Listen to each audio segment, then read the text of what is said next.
할렐루야. 오늘도 주님의 은혜와 사랑이 충만하게 체험되며 그 은혜 안에서 쉼을 누리는 복된 날이 되시기를 바랍니다. 오늘은 예레미야서 26장서부터 33장까지의 말씀을 읽습니다. 2장부터 시작된 12번의 설교가 25장으로 맞춰지게 됩니다.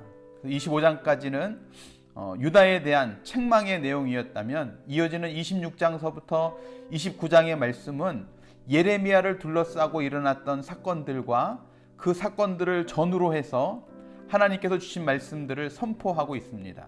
그래서 백성들과 관계, 또 하나냐와 스미야와 같은 거짓 선지자들과의 갈등들에 대한 이야기들이 나오는 것을 보게 됩니다. 이렇게 2장부터 시작해서 계속되는 심판의 메시지가 계속되는 가운데 이제 30장부터는 회복의 약속의 말씀들이 선포되기 시작합니다. 땅의 회복, 백성들의 회복, 예루살렘의 재건, 그러니까 회복의 메시지가 시작되어지는 거죠. 그리고 33장 말씀에서는 언약의 재확인을 통해서 패망과 심판을 경험한 그 선민의 회복의 약속의 말씀들이 33장 말씀 가운데 나오고 그렇게 맞춰지게 됩니다. 그 중에서 우리에게 너무나 유명한 말씀이 나오는 예레미야서 33장의 말씀을 통해서 오늘 우리가 함께 은혜를 나누도록 하겠습니다. 예레미야서에서 앞부분은 굉장히 비극적입니다. 눈물의 선지자라고 불리는 예레미야 선지자의 메시지가 굉장히 혹독합니다. 뼈아픈 말씀들이 많이 나오는 것이죠. 그런데 예레미야서 30장서부터 아까 말씀드렸던 것처럼 33장까지의 말씀을 보면 희망의 메시지가 나옵니다.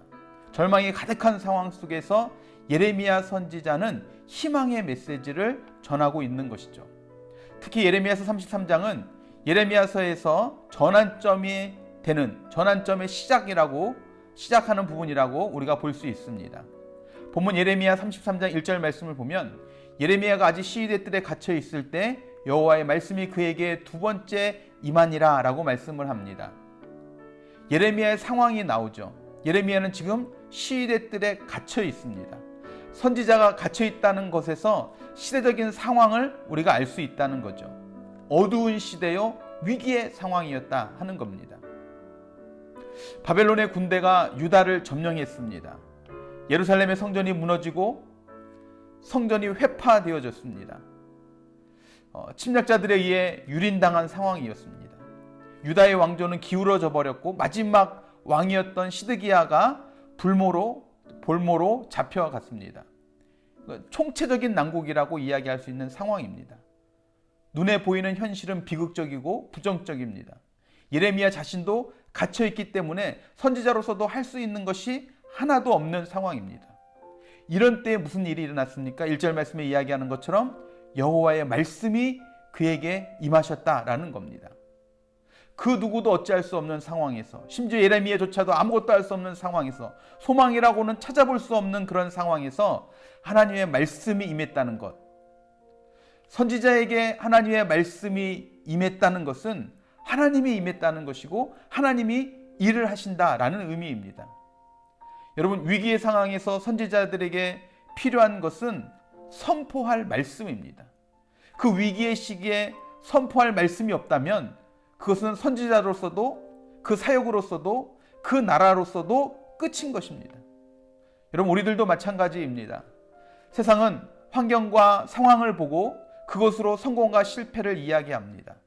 눈으로 보이는 것에만 집착하게 해서 다른 사람들과 비교해서 더 많이 소유하고 더 많이 누리는 것으로 잘 살았는지 못 살았는지를 이야기합니다. 그런데 여러분, 정말 그러한가 하는 것입니다. 성도로서 정말 필요한 것이 무엇이겠습니까? 누군가에게 성공이 무엇이냐고 물어봤더니 자차와 자가 있으면, 내 차가 있고 내 집이 있으면 성공한 것이다 라고 이야기하는 것을 들었습니다. 근데 정말 그러한가 하는 겁니다. 정말 그런 것이 우리의 삶의 성공과 실패를 나누는 기준이 되겠는가 하는 것이죠. 적어도 성도로서, 그리스도인으로서의 중요한 것은 내가 얼마나 편안하게 조금이라고 많은 것들을 누리고 살아가는가, 이게 중요한 문제가 아닙니다. 세상에서 이야기하는 모든 것을 다 누리고 살아간다고 해도 하나님의 음성이 우리에게 들려지지 않고 하나님의 말씀이 우리 안에 없다면 그것이야말로 불행한 삶이고 내가 느끼지 못한다고 해도 망해가는 길을 걸어가고 있는 것임을 우리가 명심해야 될 줄로 믿습니다. 우리의 삶이 평탄하고 안락한 중에 말씀이 들려지고 말씀이 우리 삶 가운데 역사한다면 금상첨화겠죠.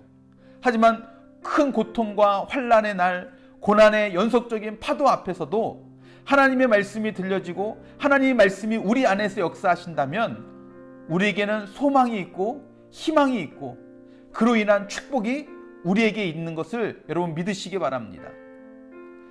상황과 조건이 중요하지 않습니다. 하나님의 음성을 들을 수 있고 깨닫는 말씀이 있다면 그것이 하나님이 내 삶 가운데 일하시고 계시다는 증거인 줄로 믿습니다. 그러므로 하나님의 침묵은 정말 무서운 겁니다. 정말 위험한 것입니다. 상황이 잘 풀리지 않아 힘든 것과는 상관없이 하나님의 말씀이 들린다면 하나님이 일하시고 계신다는 의미입니다. 하나님의 말씀을 따라가면 하나님의 역사가 일어나게 되어지는 줄로 믿습니다. 예레미야가 어떤 말씀이 임했습니까? 예레미야에게 임한 하나님의 말씀은 하나님의 요청이었습니다. 우리가 잘 아는 말씀이죠. 예레미야서 33장 3절 말씀에 보면 그렇게 이야기합니다. 너는 내게 부르짖으라 내가 내게 응답하겠고 내가 알지 못한 크고 은밀한 일을 내게 보이리라 말씀합니다. 하나님께서 예레미야에게 너는 내게 부르짖으라 라고 말씀하신 것에서 예레미야가 절박한 상황 속에 있었음을 우리는 짐작할 수 있습니다. 부르짖는 것은 일반적인 기도와는 다릅니다. 절대적 한계 상황 가운데 빠져 있음을 이야기하는 거죠. 시편에도 부르짖는다라는 표현이 나옵니다. 시편 86편 7절 말씀에도 보면 나의 환난 날에 내가 주께 부르짖으려니 주께서 내게 응답하시리이다 라고 고백을 하죠. 절망이 너무 깊으면 기도하지 않습니다. 기도할 엄두를 내지 않습니다. 예레미야가 암담한 상황 가운데 기도하지 않았던 것 같습니다. 그래서 하나님께서 예레미야에게 기도하라는 의미로 너는 내게 부르짖으라 라고 말씀하고 있는 겁니다. 하나님께서 예레미야에게 기도하라고 요청하신 것이죠. 하나님께서 일하시기 전에 우리가 기도하기를 원하십니다. 하나님께서는 우리의 영혼에 기도를 일으키시는 겁니다. 하나님께서는 일하시기 전에 우리의 마음에 소원을 갖게 하시고 때로는 고난을 주셔서 우리로 하여금 기도하게 하신다는 것을 여러분 기억하시기 바랍니다. 물론 하나님께서 일을 다 하실 수 있습니다. 그런데 먼저 우리의 마음에 기도의 마음을 불어넣으셔서 우리로 하여금 기도하게 하신다는 겁니다. 기도가 선행되게 하십니다. 이것이 하나님께서 일하시는 방식입니다. 여러분, 우리에게 가장 무섭고 절망적인 상태가 무엇입니까? 오늘 말씀 속에서 우리가 알 수 있듯이 먼저는 하나님의 말씀이 임하지 않는 겁니다. 두 번째는 기도가 중단되는 것입니다. 우리는 좌절과 절망의 시대를 살아가고 있습니다. 현실은 답답합니다. 갇혀있는 것 같습니다. 어려움이 반복되는 상황 가운데 더욱더 힘든 일들을 당할 때가 많이 있습니다. 그러다 보면 아무리 해도 되지 않는다라는 자기 암시를 합니다. 이거 무서운 겁니다. 안 된다고 자기 스스로 결론을 내리고 말아봅니다. 절망이 길어지면 기도하지 않습니다. 기도조차 할 수 없는, 기도할 용기조차 없는 것, 이게 최악의 상황입니다. 기도하면 뭐해? 라는 그런 생각들 정말 무서운 생각입니다. 어려움이 겹치고 힘든 세월이 오래 계속되어져 가다 보면 우리 성도들도 기도하면 뭐해? 라는 생각들, 또 그런 말들을 하는 것들을 종종 봅니다. 기도의 힘마저 믿지 않게 되어져 가는 것이죠. 이건 정말 최악의 상황입니다. 하나님께서는 예레미야에게 너는 내게 부르짖으라 라고 지금 말씀합니다. 지금 유다는 완전히 패망했습니다. 소망이 전혀 없습니다. 그런데 하나님께서는 너는 내게 부르짖으라 라고 말씀합니다. 이것은 단지 기도를 하라는 기도의 요청이 아닙니다. 기도의 태도를 말하는 것입니다. 부정적이고 소극적인 자세, 그것을 이제는 적극적으로 바꾸라는 겁니다. 희망도 소망도 그 어느 것 하나 보이지 않는 그 절박한 상황에서 그냥 포기하고 있는 것이 아니라 적극적으로 나에게, 하나님에게 간구하라, 부르짖으라, 그렇게 이야기하고 있는 겁니다. 혹시 예레미야에게 하시는 이 말씀이 나에게 하시는 말씀은 아닌지 여러분 깊이 묵상해 보시기 바랍니다. 하나님의 말씀이 가장 필요한 사람, 간절한 기도가, 간절한 부르짖음이 필요한 사람이 여러분 누구입니까? 바로 나입니다. 저와 여러분입니다. 바라기는 어떤 상황과 환경 속에서도 하나님의 말씀이 끊어지지 않고 들려지기를 소망합니다. 우리의 기도가, 우리의 부르짖음이 끊이지 않고 이어져 가기를 바랍니다. 특별히 오늘 하루 하나님의 말씀이 임하고 기도가 계속되어져 가는 가운데 승리하는 귀하고 복된 삶이 이룩되시기를 주님의 이름으로 축원합니다. 기도하시겠습니다. 사랑과 은혜가 풍성하신 주님, 우리는 환경과 상황을 보면서 일희일비할 때가 얼마나 많이 있습니까?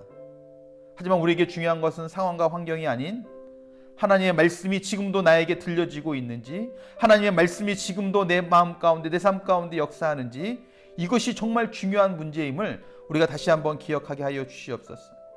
나라는 패망의 길로 들어가고 옥에 갇혀있는 그 예레미야에게 정말 아무것도 할 수 없고 더 이상 소망도 희망도 없는 그 상황 가운데 하나님의 말씀이 임하였고 부르짖으라 기도하라 말씀하셨던 그 음성을 따라 하나님의 뜻을 이루어갔던 그 예레미야의 모습을 다시 한번 기억해 봅니다. 하나님, 우리에게도 그와 같은 은혜가 있게 하여 주시옵소서. 매일매일 삶 속에서 들려지는 하나님의 음성이 우리들 가운데 있게 하시고 기도할 수 없을 것 같은 그 위기의 상황 속에서도 정말 하나님께 부르짖는 우리들의 삶이 이룩되게 하셔서 말씀과 기도를 통해 날마다 승리하며 살아가는 우리 모든 성도들의 삶이 이룩되게 하여 주시옵소서. 오늘 하루가 그와 같은 날이 되기를 소원합니다. 우리가 있는 가정에서, 우리가 살아가는 그 삶의 터전에서 말씀과 기도로 환경과 상황을 뛰어넘는, 그래서 하나님의 일을 이루고 하나님의 꿈을 꾸고 나아가는 우리 모두가 되게 하여 주시옵소서. 그렇게 우리 가운데 역사하시고 우리의 삶을 통해 영광 받으실 주님을 찬양하고 기대하며 사랑이 많으신 예수 그리스도의 이름으로 간절히 기도드렸사옵나이다. 아멘, 아멘, 아멘. 할렐루야. 여러분, 오늘도 들려지는 하나님의 말씀이 있고 또 간절히 부르짖는 기도가 있어서 말씀과 기도로 승리하는 복된 날이 되시기를 바랍니다. 여러분, 그렇게 살아가실 여러분들 한 분 한 분 주님의 이름으로 사랑하고 축복하고 또 감사합니다.